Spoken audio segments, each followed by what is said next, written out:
Bienvenidos esta mañana. Continuamos en el Evangelio según San Juan. 1, 43 y 51 lo tenemos ahí. Juan 1, 43, y si no, busque sus Biblias, también pueden abrir sus Biblias en Juan, y estoy usando la Reina Valera contemporánea. Dice la palabra de Dios: al siguiente día Jesús quiso ir a Galilea, y halló a Felipe y le dijo: sígueme. Felipe era de Betsaida, la ciudad de Andrés y Pedro. Y Felipe halló a Natanael y le dijo: hemos hallado a aquel de quien escribió Moisés en la ley y también los profetas, a Jesús, el hijo de José de Nazaret. Natanael le dijo: ¿y de Nazaret puede salir algo bueno? Y le dijo Felipe: ven a ver. En la 1960 dice: ven y ve, ¿no? 47. Cuando Jesús vio a Natanael, se le acercaba y dijo a él: aquí tienen un verdadero israelita en quien no hay engaño. Natanael le dijo: ¿y de dónde me conoces? Jesús le respondió: te vi antes de que Felipe te llamara, cuando estabas debajo de la higuera. Versículo 49. Natanael le dijo: Rabí, tú eres el Hijo de Dios, tú eres el Rey de Israel. Jesús le respondió: ¿crees solo porque te dije que te vi debajo de la higuera? Pues cosas mayores que estas verás. También le dijo: de cierto les digo, que de aquí en adelante verán el cielo abierto y a los ángeles de Dios subir y bajar sobre el Hijo del Hombre. Vamos a orar. Padre, gracias por esta palabra que hemos leído de este capítulo 1 de Juan. Te agradecemos a ti, oh Dios, los detalles de esta historia y cómo tú llamas tus primeros discípulos, aquellos que vendrían a venir a ser de ese grupo de los 12. Te oramos, te agradecemos por la vida de ellos y por el testimonio que tenemos de parte de ellos también. Muchas gracias, oh Dios.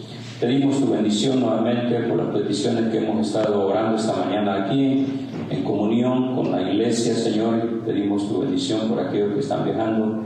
Oro especialmente en esta oportunidad, Señor, por Carmen, por José también. Bendíceles en su camino de regreso a casa. Bendice a los que no están con nosotros. Especialmente oramos por aquellos enfermos que ahora mismo están en casa, Padre. Los ponemos en tus manos y agradecemos tu cuidado y tu bendición por ellos. En Cristo Jesús oramos, Padre. Amén. Muy bien. Tenemos entonces acá los primeros discípulos. Es interesante que una de las frases que encontramos en Juan, como él escribe y dice: al día siguiente. No sé si ustedes han notado eso, pero dice: al día siguiente.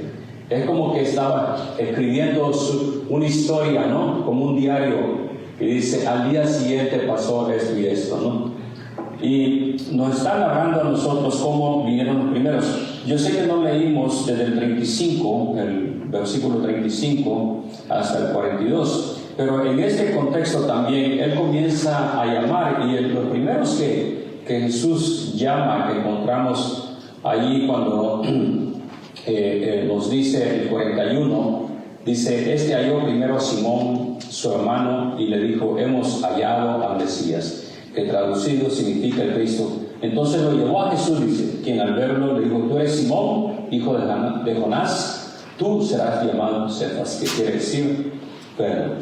Nos damos cuenta aquí cómo comienza a llamar los primeros discípulos, y encontramos a Andrés, a Juan, a Pedro, y ahora en esta historia que tenemos acá vamos a encontrar a Felipe y Natanael.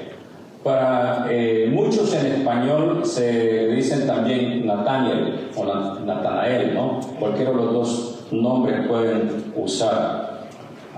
Vamos a la primera parte. Ahí está Felipe 1:43 y 44. Dice: al día siguiente quiso Jesús. Se da cuenta, ahí está otra vez la expresión. Al día siguiente, dice, ¿no? Quiso ir a Galilea y halló a Felipe y le dijo: sígueme. Felipe era de Betsaida, la ciudad de Andrés y Pedro. Todos estos cuatro encontramos acá, al parecer eran todos de este lugar, Bethsaida. Bethsaida estaba cerca de Galilea, junto al lago o al mar de Galilea, y estaban ellos allí cuando Jesús los llama, y dice que Jesús les dice, sígueme, y inmediatamente ellos van con Jesús. Ahora, aunque no se dan detalles sobre cómo Felipe llegó a creer en Jesús, que era el Mesías, se sabe que él acepta el llamado inmediato. Esto es bien interesante, ¿no? Felipe el llamado y acepta, y sigue a Jesús. Ahora, es posible que Felipe ya conociera o hubiera escuchado de Jesús por el testimonio que Juan el Bautista había dado, porque también otra de las cosas que coincidían algunos de ellos, es que eran discípulos de Juan el Bautista. No, eran discípulos de Juan el Bautista. Estaban siguiendo a Juan el Bautista, y cuando Jesús, se recuerdan en los otros evangelios leemos, Jesús llega con Juan el Bautista y Juan el Bautista lo bautiza a Jesús, ¿no? Entonces, y ahí él da el testimonio cuando dice, he aquí el Cordero de Dios que quita el pecado del mundo. Piensa eso, he aquí el Cordero de Dios que quita el pecado del mundo. A veces leemos la Biblia y no encontramos un significado. ¿Por qué Juan el Bautista llama a Jesús el Cordero de Dios? ¿No? ¿Qué es el Cordero de Dios? ¿No? Pienso que tenemos vamos a decir una escritura en el Antiguo Testamento, en Éxodo, el libro que estábamos estudiando antes, cuando se establece la Pascua. Dice que cada familia iba a traer un cordero para ser sacrificado, ¿no? Entonces Jesús aquí, por eso la Biblia, en los profetas, cuando hablan de Jesús, su venida como el cordero, como aquel que iba a ser rechazado. ¿Y qué es lo que esperaban los judíos, las autoridades, los religiosos? Que fuera alguien que representara el poder político. De hecho, todavía están esperando un Mesías, un Cristo así, ¿no? Alguien que venga y conquiste al mundo de esa manera. Y cuando lo presenta a él como, he aquí el nuevo rey de ustedes, ¿se dan cuenta de eso? Dice, he aquí el Cordero de Dios. Juan ya sabía muy bien, vamos a decir por obra del Espíritu Santo, y claro, las escrituras que conocía, dice el Cordero de Dios. No lo presenta de otra manera, sino como alguien que iba a morir sacrificado. El punto 2, vamos a ir al punto 2. Felipe y Natanael. Ahora, estos eran vecinos, ya vimos eso, ¿no? Cuando dice Felipe halló a Natanael y le dijo, hemos hallado a aquel de quien escribió Moisés en la ley y también los profetas. ¿Se da cuenta? Nuevamente acá dice la ley y los profetas. A Jesús, el hijo de José de Nazaret. Vamos a ver la primera letra ahí, la A. Ahí está Felipe, encuentra a Natanael. Las promesas, se hace referencia aquí, de las promesas, las profecías que estaban en el Antiguo Testamento, a lo mejor no eran nuevos para Natanael, ¿no? A lo mejor ya lo había escuchado en la sinagoga. El servicio de la sinagoga, para muchos quizás si lo hiciéramos de esa manera, parecería un poco aburrido.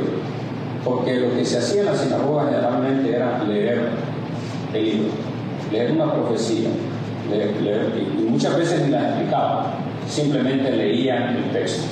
O se le daba a una de las personas que estaba ahí para que la leyera. Pero dice allí y menciona a Moisés y también los profetas. La letra B, por favor. Ahí está. La respuesta que Natanael le da. Veamos la escena aquí. Felipe, en la letra A, encuentra a Natanael. Y aquí la respuesta de Natanael, ¿no? Felipe le dice, hemos hallado al Mesías, prácticamente, ¿no? Y en el 46, en la parte B, dice, ¿y de Nazaret puede salir algo bueno? Piensa esto, yo estaba pensando cuando leía esto, cómo cuando tú le quieres dar testimonio a otra persona que no viene a la iglesia, que no ha escuchado el Evangelio, le hablas de Dios un poquito o tratas de hablarle, ¿y qué es lo que la persona hace inmediatamente? ¿Qué estás hablando? Ah, ¿qué es eso? ¿Por qué dices eso? ¿Por qué hablas así? ¿No? Y aquí encontramos que, no sé, yo lo encuentro como una parte de burla, es decir, es como cuando, no sé, vamos a decir los que viven aquí en estos pueblos pequeños, y a mí me ha pasado cuando vengo cruzando la frontera o estoy en el aeropuerto y me dicen, ¿para dónde vas? I go home, voy a casa. Y la siguiente pregunta es, yo ya sé que viene la siguiente pregunta y es, where's home? ¿Dónde está tu casa? ¿No? Y cuando les menciono, a unos pastores cuando menciono Shafter, ¿qué es eso? ¿Dónde está eso? ¿No? Y algunos que conocen un poco California, tengo que decir, bueno, está un poquito al norte, ahí unas 3 horas al norte de Los Ángeles. Y ya dicen, ok. Pero al principio no saben, lo buscan, ¿no? A mí me pasó eso en una ocasión. El hombre dice, ¿y esto dónde es? Pues aquí en California. No, Wasco, ¿dónde está Wasco? ¿Dónde está eso? Y yo creo que es más conocido Waco, Texas, que Wasco, ¿no? Casi de frío igual, pero no es igual. ¿Ya? Dice, ¿dónde es? Un lugar pequeño. Era una aldea donde Jesús había crecido. Dice, ¿hay algo salir bueno ahí? Fíjate, Natanael dice, no, trae a alguien de Jerusalén, ¿no? Alguien que venga de allá. Pero de allí vemos la incredulidad, vemos, en parte vamos a decir un poquito de burla, ¿no? Dudas. O sea, con eso nos enfrentamos. ¿Te das cuenta acá? Y es posible, y como una aplicación para nosotros, vamos a entrar a eso. Lo que Natanael no sabía, punto C. Vamos a lo siguiente, por favor. ¿No está? Ok, gracias. Lo que Natanael no sabía es que las profecías del Mesías estaban en la Biblia. Y el dudar y el no conocer exactamente lo que la Biblia dice hace que la gente reaccione de esa manera, con duda. Y hay que comprenderlo. No hay que burlarnos nosotros también, ni hay que contestarles de la misma manera como ellos contestan, ¿no? Eso tenemos que tener mucho cuidado. Nunca hay que responder como la persona nos responde a nosotros, ¿ok?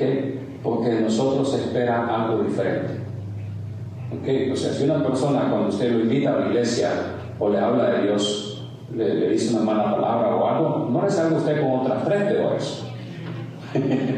¿No? Espere que Dios haga el trabajo. La aplicación personal, hay personas que alrededor van a parecer insignificantes, pero Dios tiene y está obrando poderosamente, aún con personas que tienen dudas. Aún con personas que tienen dudas o que nos hablan bien fuerte o bien mal, es posible que es una manera de defensa de ellos, ¿ok? Y tenemos que tener paciencia y esperar que Dios obre en ellos. Especialmente cuando hablamos de familiares. Los familiares quizás son los más difíciles de testificar.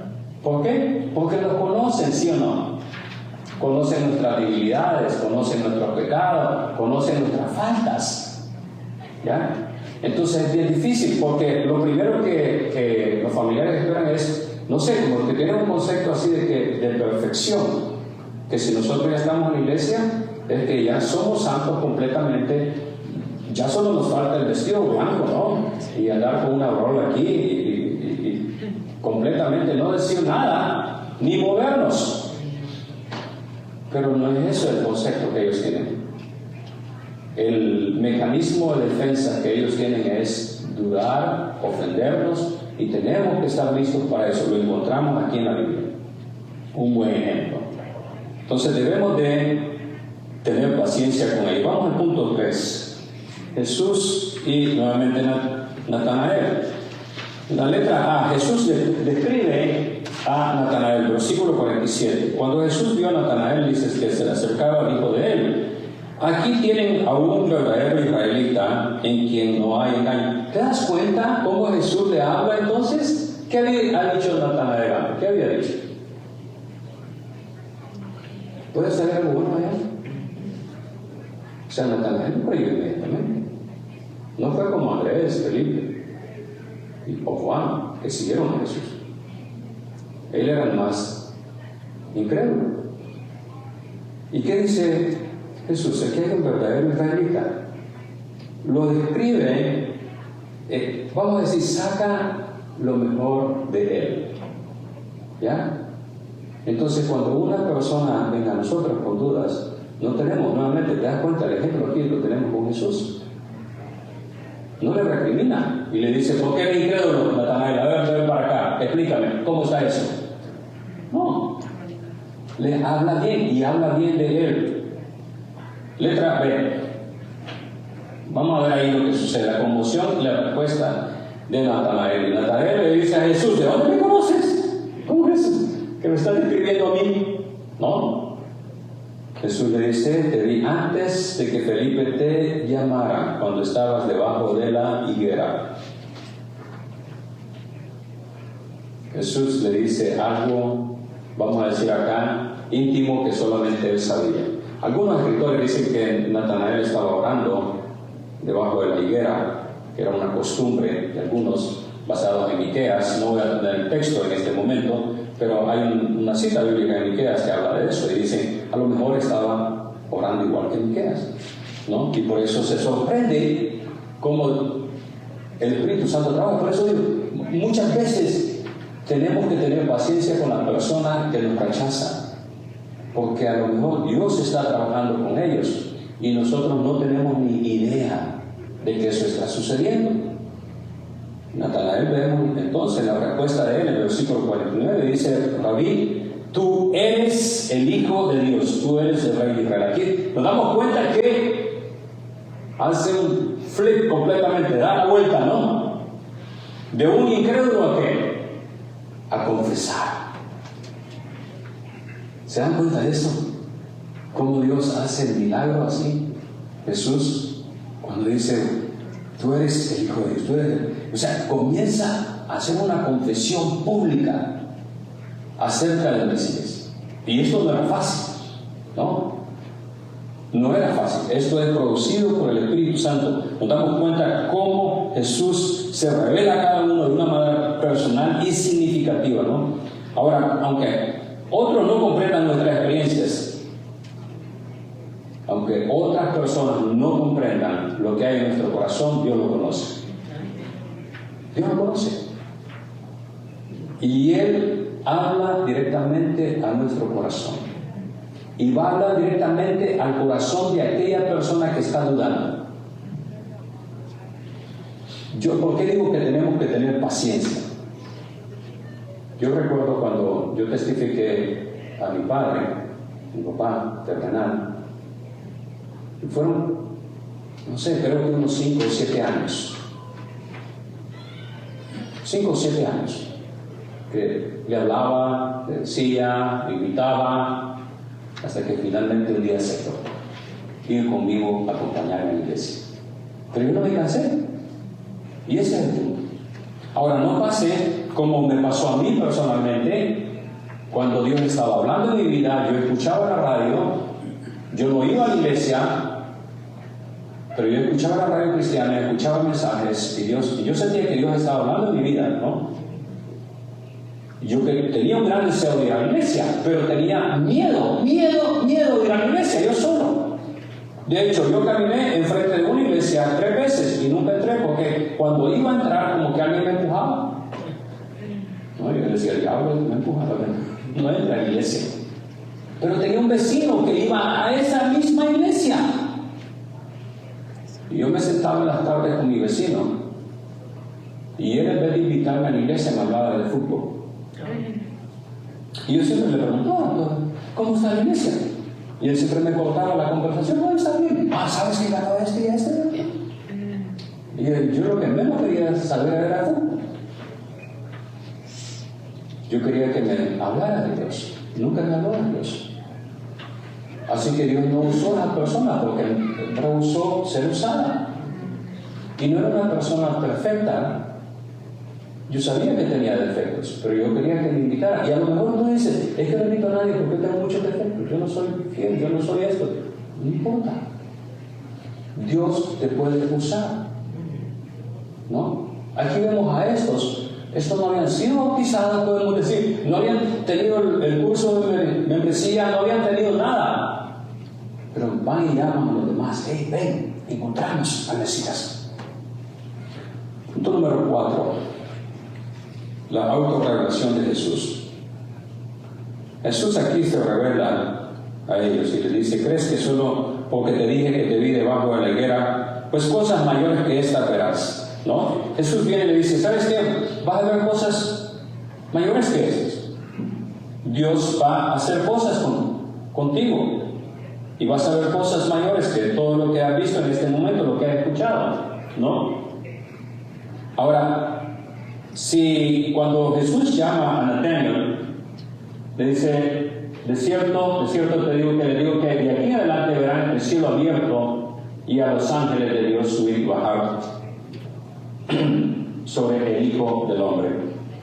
Ya vamos a ver un poquito más de ese texto.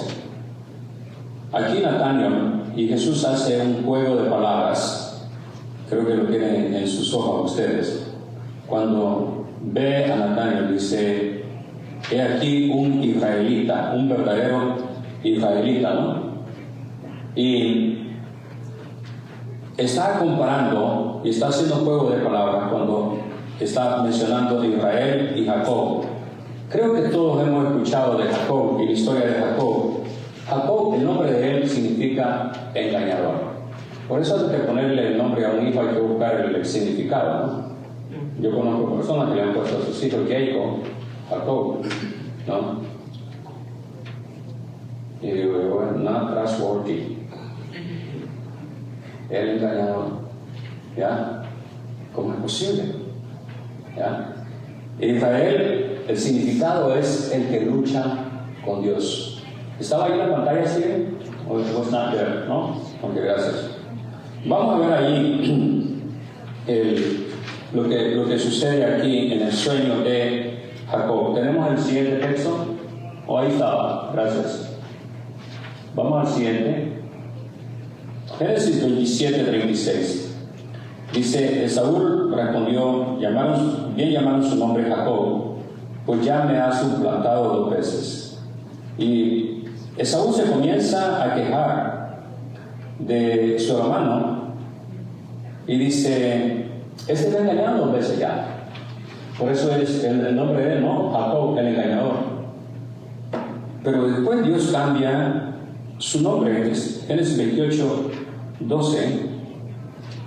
Cuando tienes encuentro, y por eso debemos orar a Dios por aquellos que son los peores de este mundo, podemos decir, ¿no? Y quizás usted dice: es peor que yo, pastor, nunca va a venir a Dios. Mira lo que pasa. Génesis 28:12. Y soñó, y aquí una escalera que estaba apoyada en tierra, y su extremo tocaba en el cielo, y aquí ángeles de Dios que subían y descendían por ella. Aquí Jacob tiene ese encuentro con Dios y es cambiado totalmente, ¿no? Tiene esta visión, está soñando y dice, y ve esta imagen, ¿no? Dice: una escalera que subía y los ángeles de Dios que subían y descendían por él. O sea, ve algo espectacular.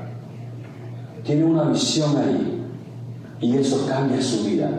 Por eso, cuando encontramos a Natanael, le dice: he aquí un verdadero israelita en el que en él no hay Jacob, no hay Jacob. Es un verdadero israelita. ¿Por qué? Porque ha tenido su encuentro con Dios, ¿no? Y Jacob tuvo su encuentro con Dios. Ve, el Hijo del Hombre. Vamos a ir ahí, por favor. Ahí está, gracias. Dice Juan 1:51, ¿no?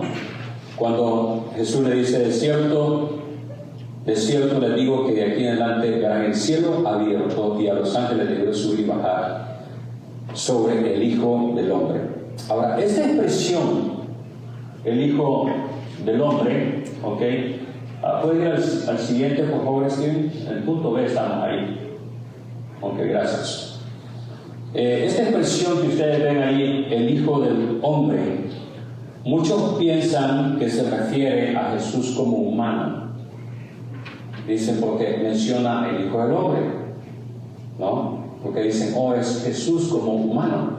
Pero en realidad el Hijo del Hombre en el Nuevo Testamento significa más bien y está hablando sobre el Mesías y su origen divino. Veamos Daniel 7:9. Ahí está, gracias.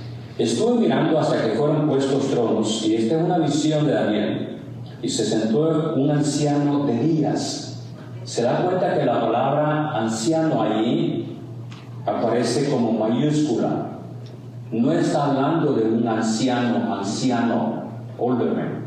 He's not talking here about olderman. Sino está hablando de Dios mismo, haciendo una referencia a la eternidad, al eterno, podemos decir, a Dios como eterno, cuyo vestido era blanco, nos damos cuenta por la descripción, como la nieve, y el pelo de su cabeza como lana limpia, su trono llama de fuego, y las ruedas del mismo fuego abriendo. Ahí tenemos la visión de Dios mismo, que Daniel está viendo acá, ¿no? El versículo 13 al 14, miraba yo en la visión de la noche, y aquí con las nubes del cielo venía uno, como ¿qué dice ahí? Como un hijo de hombre. Ahí está la expresión. Cuando en el Nuevo Testamento se usa la frase hijo de hombre, está refiriéndose a su origen divino, no humano. ¿Ok? No humano. El origen está hablando de que viene de Dios. Porque dice que vino hasta el anciano de días y le hicieron acercarse delante de él. ¿Y qué dice el 14? ¿Se da cuenta lo que dice también el 14, la descripción? Tenemos al anciano de días, a Dios, y ahora tenemos a Cristo, y dice, le fue dado ¿qué? Dominio, gloria y reino, para que todos los pueblos, naciones y lenguas le sirvieran. Su dominio, el dominio ¿qué? Eterno, que nunca pasará, y su reino uno que no será destruido. Me recuerda mucho a Hebreos citando un salmo cuando dice que Dios le dijo a su hijo, siéntate a mi diestra, porque he puesto a tus enemigos por estrado de tus pies. Entonces el origen acá, cuando habla el Hijo del Hombre, está hablando del origen divino, que Jesús viene de la eternidad. Nuevamente Juan tiene mucho cuidado en usar las expresiones exactas para hablarnos de Cristo, ¿no? Y no nos deja con dudas, no nos deja a nosotros preguntándonos de qué está hablando. Y esa expresión Hijo del Hombre, de eso habla. Jesús se está revelando a sí mismo como el que estaba en el principio con Dios. Y esto va muy adecuadamente con todo el texto de la Biblia. Si vamos a Juan capítulo 1, versículo 1, ¿qué dice? En el principio era el Verbo, y el Verbo era con Dios, y el Verbo ¿qué? Era Dios. Dice, en el principio, ¿no? ¿Dónde encontramos esa otra expresión en el principio? ¿En qué otro libro encontramos esa expresión en el principio? Exactamente en Génesis 1:1. En el principio, ¿qué dice? Creó Dios los cielos y la tierra.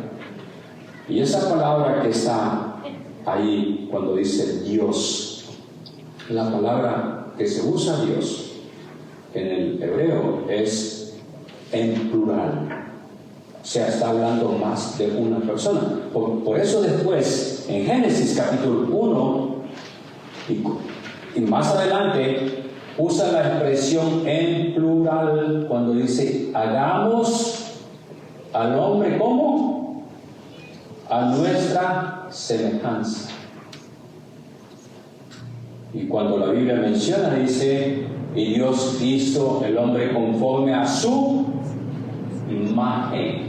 Fíjate que puede ser confuso ese, porque allá dice hagamos, plural, y después cuando dice que el hombre fue creado a imagen, a su imagen singular. El día miércoles yo cité, yo leí el credo niceno. El credo niceno dice, no creemos entre dioses, no, creemos en un Dios, ¿no? En un Dios. Cuando habla de Jesús dice de la misma esencia, de la misma naturaleza de Dios, ¿no? Y aquí encontramos entonces en Daniel esta expresión cuando Jesús dice, y Jesús se da cuenta que Jesús es el que usa la palabra del Hijo del Hombre. Porque está hablando, ¿sabes qué? Le dice, y esto es lo que debemos de ver. Le dice Jesús a Natanael, ¿crees solamente porque te dije que estaba debajo de la hiel antes? ¿Sabes qué? Vas a tener una experiencia más grande que eso. Y este es el punto. Dios va a hacer un milagro en la vida de la persona que está trabajando. Siempre funciona así. Dios va a hacer un milagro en la vida de esa persona. Usted no sabe qué es quizás, pero Dios lo va a hacer. Y por eso le dice a Nathanael, ¿sabes qué? Cosas mayores va a haber que la que yo te acabo de decir. Entonces, el mensaje es acá. Dios es el que está llamando a las personas y nos quiere usar a nosotros. Vamos a ir a la conclusión, gracias. Fíjate bien, aquí cuando dos veces encontramos acá en este texto que dice, hemos encontrado a Jesús o al Mesías. Hemos encontrado. Primero, Andrés, Felipe, aún Jesús, buscaron intencionalmente a las personas. No fue casualidad. Intencionalmente. ¿Qué nos dice esto a nosotros?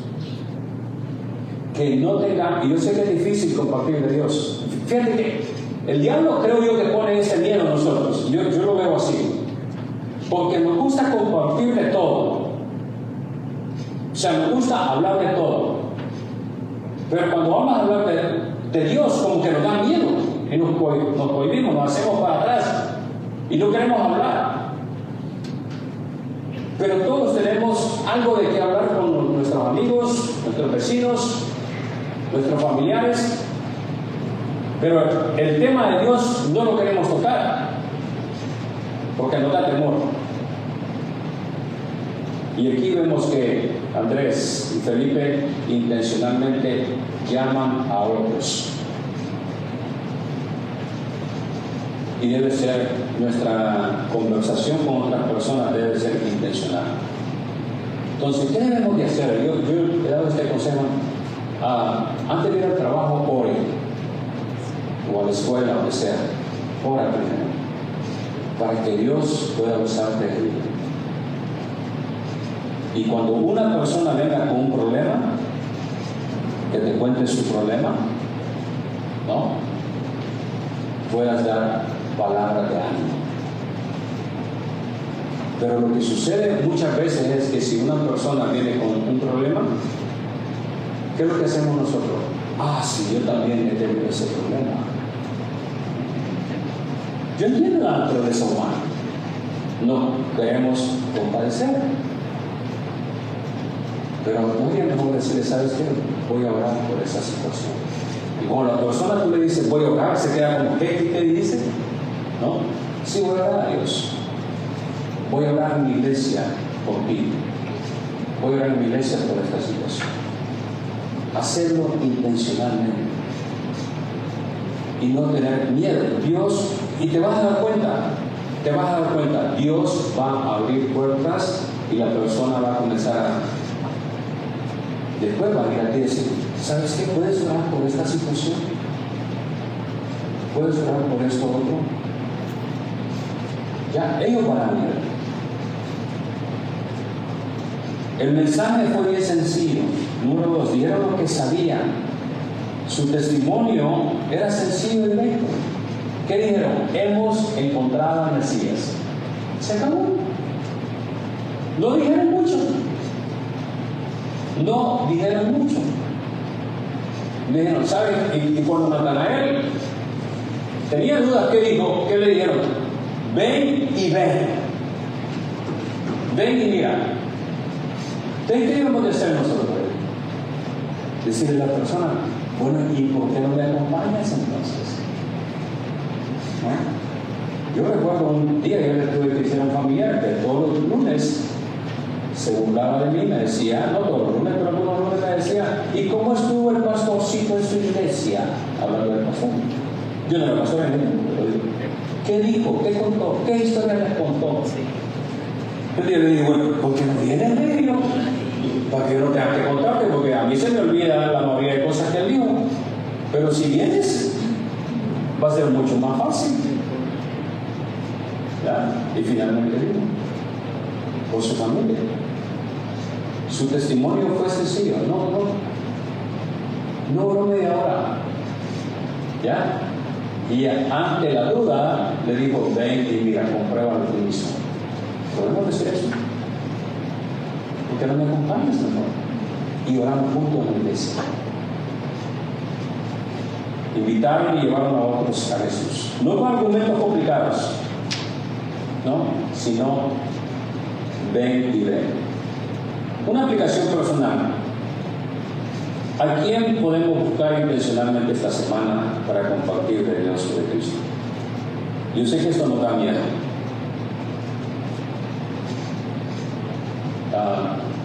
Recuerdo hace muchos años, en la primera iglesia, yo fui pastor.